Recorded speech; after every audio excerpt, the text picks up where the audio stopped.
আজকে অষ্টম শ্রেণীর গণিত বইয়ের চ্যাপ্টার 5 জমির নকশায় ত্রিভুজ ও চতুর্ভুজ এই চ্যাপ্টারের আমরা 105 পৃষ্ঠা হচ্ছে এইখান থেকে শুরু করব। গত ভিডিওতে আমরা এই পর্যন্ত কমপ্লিট করেছিলাম। সো যারা আগের ভিডিওগুলো দেখেন নাই অবশ্যই প্লেলিস্ট থেকে দেখে নেবেন। আমি কমেন্ট বক্সে প্লেলিস্টের লিঙ্ক দিয়ে দিব, কারণ ধারাবাহিকভাবে না দেখলে অনেক কনসেপ্ট মিসিং থাকবে। সো হ্যালো সবাইকে, আমি মাহমুদুল হাসান। তো চলেন শুরু করি। দেখেন এখানে বলছে 9 সেন্টিমিটার দৈর্ঘ্যের একটি রেখাংশকে 3:2 অনুপাতে অন্তর্বিভক্ত করতে চাও, এক্ষেত্রে নিচের কাজটি সহজে করা যেতে পারে। তার মানে এখানে চিত্রের সাহায্যে তারা দেখাইছে। সো আমরা চিত্রের সাহায্যেও দেখাবো। তার আগে আপনাদেরকে আমি একটু বলি বা বেসিকটা বোঝানোর ট্রাই করি। যদি ধরেন কোনো একটা রেখাংশ দেওয়া থাকে এবং ওই রেখাংশকে আপনাকে বলে হচ্ছে 3:2 অথবা 3:4 অথবা হচ্ছে 5:3 অথবা 5:6 যে কোনো অনুপাতে বিভক্ত করতে বলে একটা রেখাংশকে, ধরেন আপনি ফার্স্ট অফ অল আপনাকে এরকম একটা রেখাংশ দেওয়া আছে। এই রেখাংশর দৈর্ঘ্য হচ্ছে 10 সেন্টিমিটার। একটু মনোযোগ দিয়ে শুনেন, ঠিক আছে? এই রেখাংশের দৈর্ঘ্য হচ্ছে 10 সেন্টিমিটার। তো এই রেখাংশটাকে আপনাকে বলল 3:2 অনুপাতে অন্তর্বিভক্ত করতে। এখন আমরা চিত্রের সাহায্যেও দেখব। তো আগে বেসিকটা বোঝাই। সো এরকম একটা রেখাকে বা রেখাংশকে আপনাকে যদি অনুপাতে বিভক্ত করতে বলে, সেক্ষেত্রে আপনি এটা আগেই বের করতে পারবেন।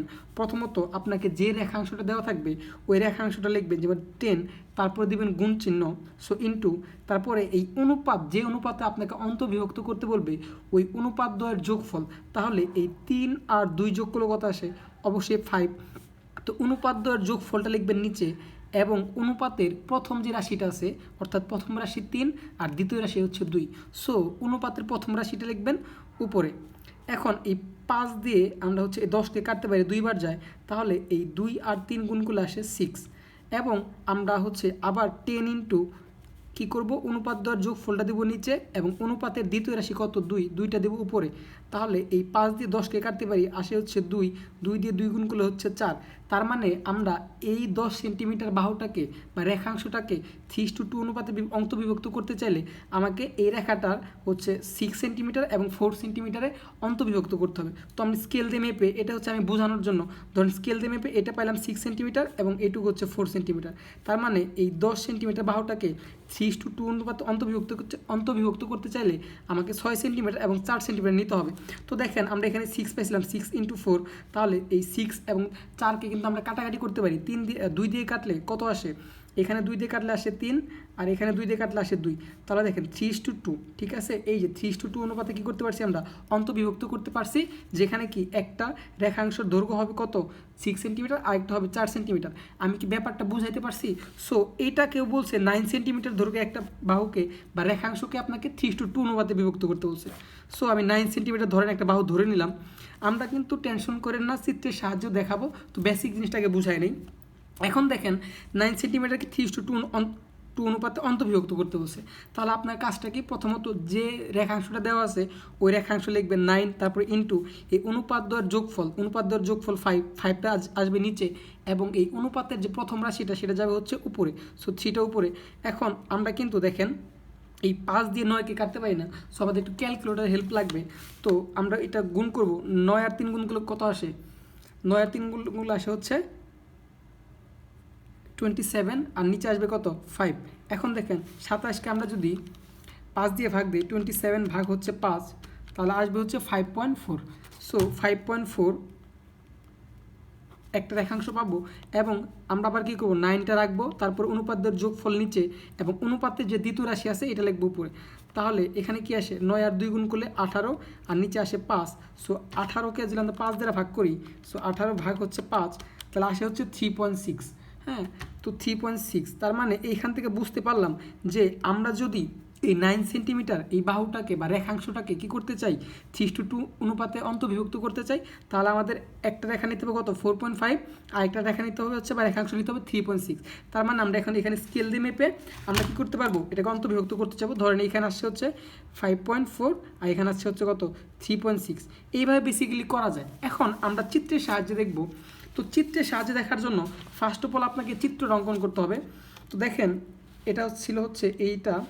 তো চিত্র অঙ্কন করার জন্য ভাইয়া ফার্স্ট অফ অল আপনাকে যেটা করতে হবে, যে কোনো মাপের একটা রশ্মি নিতে হবে। এটার ধরা বাঁধা কোনো নিয়ম নেই, ঠিক আছে ভাইয়া?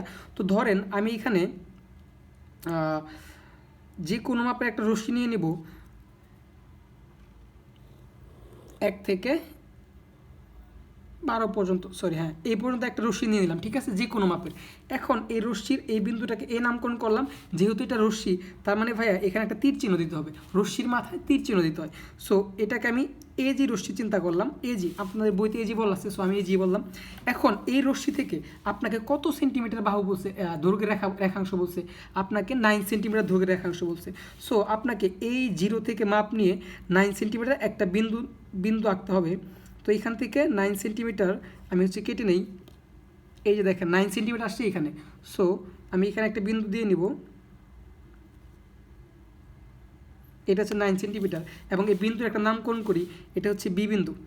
ফার্স্ট অফ অল কী করলাম, আমরা যে কোনোভাবে একটা রশ্মি নিয়ে নিলাম, এবং এই বিন্দু থেকে আমাদের যেহেতু 9 সেন্টিমিটার বলছে, সো 9 সেন্টিমিটার কী করছি আমি একটা বিন্দু চিন্তা করে নিছি। এখানে যদি আপনাকে 10 সেন্টিমিটার বলতো বা 5 সেন্টিমিটার বলতো, আপনি কী করতেন, স্কেল দিয়ে মাপ দিয়ে 5 সেন্টিমিটার 10 সেন্টিমিটার বিন্দু চিন্তা করতেন। এরপরে কাজটা হচ্ছে ভাইয়া আপনাকে এই বিন্দু থেকে যে কোনো মাপের একটা কোণ অঙ্কন করতে হবে। সো এক্ষেত্রে ভাইয়া ধরেন আমি এটা নির্দিষ্ট কোনো মাপ নাই, আমি এরকম একটা কোণ অঙ্কন করে নিলাম, এটা নির্দিষ্ট কোনো মাপ নেই। সো এটা একটা রশ্মি, সো এখানে আমি হচ্ছে তীর চিহ্ন দিব, অ্যান্ড এটাকে একটা নামকরণ করবো, এখানে হচ্ছে এক্স নামকরণ করছে, এক্স রশ্মি। তার মানে ভাই স্টেপটা ফলো করেন, প্রথমে যে কোনোভাবে একটা রশ্মি নিচ্ছি, তারপর এই রশ্মি থেকে 9 সেন্টিমিটার যেহেতু রেখাংশ বলছে, আমি 9 সেন্টিমিটার মাপ নিয়ে একটা বিন্দু চিন্তা করে নিছি। এখন যে কাজটা, সেই কাজটা হচ্ছে ভাইয়া আপনাকে এই যে 3:2 অনুপাত বলছে না, তার মানে ভাইয়া এ এক্স রেখাংশ, এ এক্স রশ্মি বরাবর আপনাকে এই বিন্দু থেকে 3 সেন্টিমিটার দূরে একটা বিন্দু নিতে হবে। তার মানে ভাইয়া এই বিন্দু হচ্ছে এখানে 3 সেন্টিমিটার দূরে। তার মানে ভাইয়া দেখেন এই যে এখানে আসতেছে 1 2 3, এখানে একটা বিন্দু চিন্তা করতে হবে, এবং এই বিন্দুর নামকরণ দিব হচ্ছে আমরা আপনাদের বইতে দিচ্ছে হচ্ছে ই বিন্দু। এবং ভাইয়া এই ই বিন্দু থেকে 3:2 বলছে, আবার 2 সেন্টিমিটার মাপ নিতে হবে ই বিন্দু থেকে ভাইয়া, ঠিক আছে। তাহলে এখান থেকে আমি 2 সেন্টিমিটার মাপ নিয়ে নেই, এটা আসতেছে হচ্ছে এইখানে। তো এখানে একটা বিন্দুর নামকরণ করি, আপনাদের বইতে বলছে সি বিন্দু, সো সি বিন্দু। স্টেপটা বুঝতে পারছেন তো ভাইয়া? এখানে যদি ভাইয়া আপনাকে 4:3 অনুপাত বলতো, তাহলে কি করতেন, এই বিন্দু থেকে আপনি 4 সেন্টিমিটার দূরে একটা বিন্দু নিতেন, আবার ওই বিন্দু থেকে 3 সেন্টিমিটার দূরে আরেকটা বিন্দু নিতেন। ভাই আশা করি বুঝতে পারছেন। এখন আপনার কাজটা হচ্ছে আপনি এই সি বিন্দু আর বি বিন্দু যোগ করবেন। তাহলে ভাইয়া চলেন সি বিন্দু আর বি বিন্দু যোগ করে দেই। এই তো সি বিন্দু আর বি বিন্দু যোগ করে দিছি। এখন দেখেন ভাইয়া এইখানে যে কাজটা করবেন, দেখেন আমরা কিন্তু 9 সেন্টিমিটার একটা রেখাংশকে 3:2 অনুপাতে অন্তর্বিভক্ত করতে চাইলে আমাদের কি করতে হয় ভাইয়া, এই যে আগেই কিন্তু বের করে নিয়েছিলাম যে একটা রেখাংশ হবে 5.4 আর একটা হবে 3.6। এখন আপনি এই 5.4 এবং 3.6 এটা আগেই এখানে মার্ক করে নেবেন। এখন এটা মার্ক করার হচ্ছে বেনিফিটটা কি একটু পরে বলবো। সো আগে হচ্ছে দেখেন পুরাটা। প্রথমে আমরা কি করব, এই যে আমরা কিন্তু আগেই ভাই বের করছিলাম, বারবার বলতেছি, একটা হচ্ছে 5.4 রেখাংশ নিতে হবে, আর একটা হচ্ছে 3.6 নিতে হবে। আপনারা এরকম আগে এভাবে বের করে নেবেন, তাহলে একটু সুবিধা হয়। সুবিধাটা কেন হবে একটু পরে বলবো, ঠিক আছে। তো চলেন আমরা এখন 5.4 মেপে নিব, মেপে একটা বিন্দু চিন্তা করে নিব। তাহলে দেখেন এখান থেকে 5.4 কোথায় আসে, 0, হ্যাঁ এই 0 থেকে এই যে এখানে আসছে 5, তারপর 1 2 3 4, 5.4 আসে এখানে, আর এইটুকু হচ্ছে 3.6, এটুকু হচ্ছে 3.6। তাহলে ভাইয়া এখানে একটা বিন্দু চিন্তা করি, এটা হচ্ছে ডি বিন্দু। আচ্ছা, এখন আপনার কাজটা হচ্ছে আপনাকে কি করতে হবে, এই সি বি এর সমান্তরাল একটা রেখাঙ্কন করতে হবে এই বিন্দু থেকে। এখন ভাইয়া সমান্তরাল রেখা অঙ্কন করার জন্য আপনাদেরকে এর আগের ভিডিওগুলোতে আমরা কীভাবে সমান্তরাল রেখা অঙ্কন করতে হয় দেখাইছিলাম। সো আজকে আরেকবার দেখাচ্ছি। তো দেখেন ভাই এখানে আমি কলম দিয়ে অঙ্কন করছি, আপনারা কিন্তু পেন্সিল দিয়ে অঙ্কন করবেন। কলম দিয়ে অঙ্কন করছি এই জন্য কারণ হচ্ছে পেন্সিল দিয়ে অঙ্কন করলে একটু ক্লিয়ার দেখা যায় না, এই জন্য মূলত। এখন এই সিবি বিন্দু হতে বা সিবি রেখাংশ হতে আপনাকে ই বিন্দুতে এই সিবির মতো একটা সমান্তরাল রেখা অঙ্কন করতে হবে। তো এটা অঙ্কন করার জন্য আপনি সি বিন্দুতে আপনার কম্পাসটা বসে যে কোনো মাপের একটা, যে কোনো মাপ, নির্দিষ্ট কোনো মাপ নাই, যে কোনো মাপের, হ্যাঁ এখানে বসায় আপনি যে কোনো মাপের একটা কোণ বৃত্তচাপ অঙ্কন করে নেবেন, বা সি বিন্দুতে একটা কোণ অঙ্কন করবো আমরা। তো এইটা হচ্ছে সি বিন্দুতে আমরা কোণ অঙ্কন করে দিলাম ভাইয়া। এখানে কিন্তু আরেকবার বলতেছি যে কোনো মাপের, নির্দিষ্ট কোনো মাপ নেই, ঠিক আছে। শিট, আচ্ছা যাই হোক, এখানে যে কোনো মাপের একটা কোণ অঙ্কন করে নেবেন। এরপরে আপনি যে মাপটা নিছেন এই মাপটাকে জাস্ট এইভাবে রাখবেন, রাখার পরে আপনি ই বিন্দুতেও ঠিক ওইভাবে ওই মাপে আরেকটা কোণ অঙ্কন করে নেবেন, বৃত্তচাপ দিয়ে নেবেন। সো এটা হচ্ছে নিচ দিক দিয়ে দিবেন, এই তো এইটুক তো ক্লিয়ার। আপনি সি বিন্দুতে যে মাপে কোনটা অঙ্কন করছিলেন, আপনি ই বিন্দু থেকেও, আমার কম্পাসটা একটু দুষ্টিমি করতেছে, সরি, এখান থেকেও কী করবেন, ঠিক একই মাপের বৃত্তচাপ অঙ্কন করে নেবেন। এরপরে ভাইয়া আপনি সি বিন্দুকে কেন্দ্র করে যে কোণটা অঙ্কন করছিলেন এই কোণের পুরা মাপটা নেবেন। আর কোণের পুরা মাপটা নেওয়ার নিয়ম হচ্ছে, আপনি এই যে এই বিন্দু থেকে কম্পাসটা বসিয়ে কোন বিন্দুতে আসছে, এই বিন্দুতে, সো এই যে এইখানে কী করে নেবেন, পুরা মাপটা নিয়ে নেবেন। ঠিক আছে, পুরা মাপটা নিয়ে আপনার এই যে এই বিন্দু নিচে যে ছেদ বিন্দুটা ছিল, এই ছেদ বিন্দু থেকে এখানে একটা কী করে দেবেন, বৃত্তচাপ অঙ্কন করবেন। ঠিক আছে, এই যে এই বৃত্তচাপটা অঙ্কন করবেন। এই বৃত্তচাপের ছেদ বিন্দু কোনটা ভাইয়া, এই যে এটা না, সো এটাকে রাখবেন। এখন ভাইয়া দেখেন, এই যে ই বিন্দু আর ডি বিন্দুটা যোগ করে দিবেন। সো যেভাবেই পারেন এই যেভাবে কী করে দিবেন, যোগ করে দিবেন। তো ভাই এই যে আমি যে এই মাপটা আগেই নিয়েছিলাম, হ্যাঁ আগেই তো আমরা হচ্ছে এখানে বের করে নিয়ে, দেখেন ভাই 4.5 বের করে নিয়ে আমরা কিন্তু আগেই মাপ নিয়ে এখানে একটা 4.5 কী করে নিয়েছিলাম ভাই, বিন্দুটা নিয়ে নিয়েছিলাম। কেন নিয়ে নিয়েছিলাম জানেন, কারণ আপনি যখন এখানে সমান্তরাল রেখার অঙ্কন করতেন তখন কী হতো, যদি মাপটা আগে না নিতেন তাহলে এখানে 2-1 পয়েন্ট কম বেশি হয়ে যেত, এই জন্য আপনাদের হচ্ছে একটু প্রবলেম হতো। সো এই টেকনিকটা যদি আগেই করেন তাহলে এই ঝামেলাটা হওয়ার কোনো হচ্ছে পসিবিলিটি নেই। তাহলে ভাইয়া আশা করি স্টেপটা বুঝতে পারছেন, আমি হচ্ছে ক্লিয়ারলি বোঝানোর ট্রাই করছি। সো আপনারা যদি একটু প্রবলেম থাকে একটু টেনে টেনে আবার দেখবেন। তো ভাইয়া দেখেন, আপনি এটা প্রথম কী করলেন, অঙ্কন করলেন, এখন আপনাকে অঙ্কনের বর্ণনাটা দিতে হবে। সো এই অঙ্কনের বর্ণনাটা ভাইয়া আপনি এখানে যা যা করছেন জাস্ট তাই লিখবেন। তো চলেন আমরা অঙ্কনের বর্ণনাটা শুরু করি। আমি হচ্ছে আপনাদের সাথে সাথে হচ্ছে লিখবো যাতে আপনারা ব্যাপারটা বুঝতে পারেন। ঠিক আছে, সো এখানে লিখবো অঙ্কনের বর্ণনা, অঙ্কনের বর্ণনা। এখন দেখেন ভাই, অঙ্কনের বর্ণনা আপনি কীভাবে দিবেন, আপনি যা যা করছেন এখানে তাই লিখবেন। তাহলে প্রথমে কী করছিলাম ভাই, ফার্স্ট অফ অল আমরা এ আর জি যে কোনো মাপের একটা রশি এজি নিয়েছিলাম না, জাস্ট ওটাই লিখবো, যে কোনো মাপের, এখানে 1 নাম্বার দিতে পারেন, যে কোনো মাপের রশ্মি এজি নেই। ওকে ভাইয়া, এইটুক তো নিচ্ছি। এজি নেওয়ার পরে কী করছি ভাইয়া, আমরা এজি রশ্মির মধ্যে 9 সেন্টিমিটার মাপ নিয়ে কী করছিলাম ভাইয়া, 9 সেন্টিমিটার মাপ নিয়ে কী করতাম, একটা বিন্দু নিছি বা হচ্ছে একটা রেখাংশ কেটে নিছি, জাস্ট ওইটা লিখবো, এজি রশ্মি হতে, এজি রশ্মি হতে এই এবি সমান সমান, এবি সমান সমান 9 সেন্টিমিটার কেটে নিই, কেটে নিই ভাই। এটাই করছিলাম, আমরা একটা এজি রশ্মি নিয়েছিলাম যে কোনো মাপের, তারপরে ওই এজি রশ্মি হতে এবি সমান সমান 9 সেন্টিমিটার কেটে নিয়েছিলাম না, জাস্ট ওইটাই লিখছি। এরপরে ভাই কী করছিলাম, এই এ কে কেন্দ্র করে যে কোনো মাপের একটা কোণ নিয়েছিলাম না, জাস্ট ওইটাই লিখবো, এটা আমরা 2 নাম্বার দেবো। এ কে কেন্দ্র করে, একে কেন্দ্র করে এখানে যে কোণটা আঁকছিলাম ভাই, কোনো নির্দিষ্ট মাপ ছিল, মাপ ছিল না ভাই, যে কোনো মাপ ছিল। সো একে কেন্দ্র করে যে কোনো মাপে লেখা বোঝা যাচ্ছে, হ্যাঁ বোঝা যাচ্ছে। আমার একটু ছোটো করে লিখতে হইতেছে, জায়গাটা ছোট তো এই জন্য আটানো যাবে না, এই জন্য আমি একটু ছোটো করে লিখতেছি, আপনারা আপনাদের মতো করে লিখে নেবেন। একে কেন্দ্র করে যে কোনো মাপের কোণ বি এ এক্স আঁকি। এখন ভাই এখানে একটা কথা বলে রাখি, আপনার যে বিন্দুতে কোণ, যেমন এখানে কি এই বিন্দুতে কোণ না, ওই বিন্দুটা মাঝখানে রাখবেন, এটাকে মাঝখানে রাখছেন। এখন যদি ভাই আপনি চাইতেন এখানে এক্স এ বি কোণ, তাও কিন্তু হইতো, ঠিক আছে। আর আপনি বি এ এক্স কোণ, তাও কোনো প্রবলেম নেই, জাস্ট যেটা কোণ ওইটা আপনি মাঝখানে রাখলেই হবে, ঠিক আছে। আচ্ছা আঁকি। এরপরে কী করছি ভাই, আমরা 3 নম্বরে এই এ এক্স রশ্মি হতে এই সমান সমান 3 সেন্টিমিটার এবং ইসি সমান সমান 2 সেন্টিমিটার কেটে নিচ্ছি না, জাস্ট ওইটা লিখবো, এ এক্স রশ্মি হতে, এ এক্স রশ্মি হতে এই সমান সমান 3 সেন্টিমিটার, সরি সিএম 3 সেন্টিমিটার এবং ইসি সমান সমান 2 সেন্টিমিটার কেটে নেই। ভাইয়া আরেকটু বুঝছেন, এখানে 3:2 বলছিল, দ্যাটস ওয়াই আমরা কি এই বিন্দু থেকে প্রথমে 3 সেন্টিমিটার পরে 2 সেন্টিমিটার, যদি আপনাকে আরও বলতে হচ্ছে 4:5 বা 5:4 বলতো, সেক্ষেত্রে আপনি এই বিন্দু থেকে 5:2 কেটে নিতে, মানে 5 সেন্টিমিটার কেটে দিতেন, আবার ওই বিন্দু থেকেই আবার হচ্ছে 4 সেন্টিমিটার কেটে নিতেন, ঠিক আছে। এটাই কিন্তু ব্যাপারটা, আমাদের যা বলছে আমরা তাই করছি। আচ্ছা এত সেন্টিমিটার কেটে নিই। আচ্ছা কেটে নেওয়ার পর ভাই আমরা কী করছি একটু মনে পড়ে, এই সি আর বি যোগ করছি না, জাস্ট এটা লিখে দেবো। এটা হচ্ছে 3 নাম্বার ছিল, 1 2 3। আচ্ছা, এটা হচ্ছে 4 নাম্বার আইবি। এখন আমরা কি লিখব? সি কমা বি যোগ করি।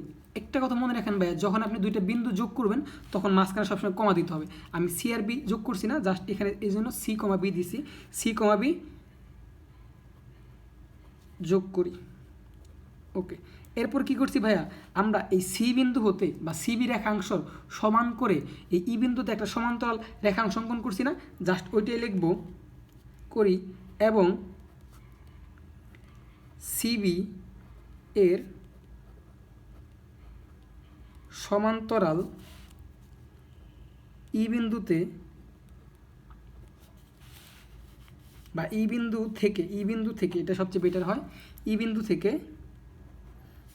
থেকে ইডি আঁকি। দেখেন এই সিডি এর সমান্তরাল করে আমরা এই বিন্দু থেকে ইডি অঙ্কন করছি না, জাস্ট এটা লিখছি। সো সিবি এর সমান্তরাল ই বিন্দু হতে সিডি আঁকি। এটুক তো বুঝতে পারছেন। এখন আপনার যে কাজ ভাইয়া, এই কাজটা হচ্ছে আরেকটু কথা লেখা যায়। এই যে এই ইডি যে অঙ্কন করলাম, এটা কি করছে, এই বিন্দুতে এ বি রেখার মধ্যে ডি বিন্দু ছেদ করছে না, জাস্ট এটা লিখে দেবো আর কি, যা এ বি রেখাকে ডি বিন্দু ছেদ করে। হাতের লেখার কি বাজে অবস্থা হয়ে গেছে। ডি বিন্দুতে ছেদ করে। ওকে, এই যে আমি যে ই বিন্দু থেকে যে রেখাটা হচ্ছে আঁকলাম, এটা কি এবি রেখার মধ্যে ডি বিন্দু ছেদ করছে না, জাস্ট এই কথাটা লিখছি। বর্ণনাটা ভাইয়া হচ্ছে ওরকম আহামরি কিছু না, আপনি যেভাবে দেন প্রবলেম নাই, চিত্র ঠিক থাকলে হবে, আর আপনি যা আঁকছেন ওইটা লিখলে হবে, ঠিক আছে। এখন ভাই আপনার যে কাজটা করতে হবে, প্রমাণ করার জন্য আমরা এই এডি এবং বিডিটা পরিমাপ করে নেব। জাস্ট এখানে লিখবেন, এখন এডি ও বিডি পরিমাপ করে পাই। এখানে আর একটু কথা লিখলে ভালো হতো ভাইয়া, সরি একটু মিস্টেক করে ফেলছি। স্কেল দিয়ে লিখে নেবেন, স্কেল দিয়ে এখানে উপরে লিখে নেবেন, স্কেল দিয়ে, ঠিক আছে। সরি ভাইয়া একটু মিস্টেক হয়ে গেছে। স্কেল দিয়ে এডি ও বিডি পরিমাপ করে পাই। এখন ভাই এই দেখেন, স্কেল দিয়ে এডি ও বিডি পরিমাপ করলে কত আসে, এখানে আসে কত ভাইয়া 5.4, হ্যাঁ 5.4, আর এখানে আসছে কত ভাইয়া 3.6, ঠিক আছে। তাহলে জাস্ট লিখবেন এডি ও বিডি পরিমাপ করে পাই, এডি সমান 5.4 সেন্টিমিটার এবং বিডি সমান 3.6 সেন্টিমিটার।